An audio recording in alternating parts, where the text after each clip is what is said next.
idol, kumusta naman kayo sa araw na ito? Sana okay lang kayo dyan. Nandito na naman tayo sa panibagong araw, panibagong pag-asa, panibagong hamon ng buhay at panibagong laban na naman.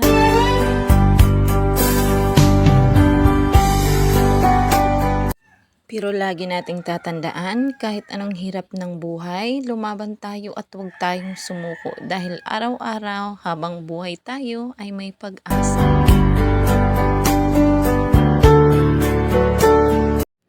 Minsan hindi talaga natin maiiwasan na panghinaan ng loob. Makaramdam ng pagod sa araw-araw nating ginagawa na paulit-ulit na lamang.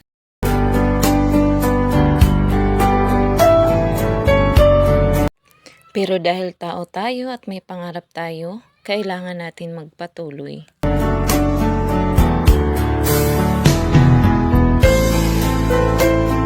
By the way, mga idol, sa mga kapwa ko mahirap dyan,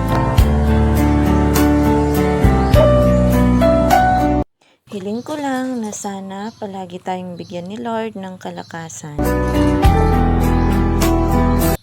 Ilayo sa sakit at sakuna nang sa ganon maayos nating magampanan ang ating mga tungkulin sa araw-araw. At syempre, huwag nating kalimutan na palagi magpasalamat sa Kanya sa lahat ng mga kabutihang nangyayari sa buhay natin.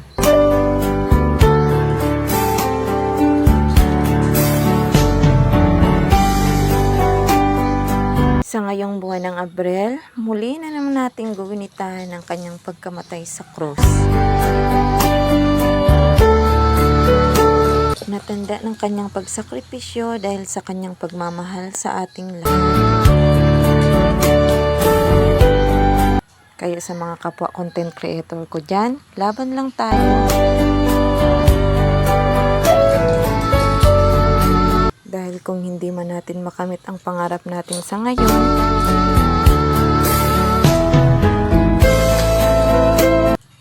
malay mo, hindi pa talaga ang tamang araw at oras na to para sa atin.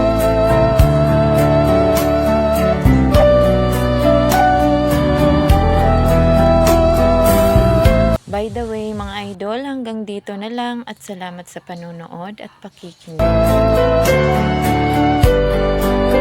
Pa-comment na lang po sa ibaba kung saan umabot ang video na to.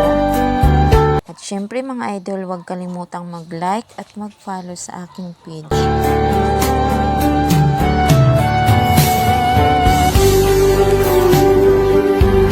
Thank you so much at mabuhay tayong lahat. God bless!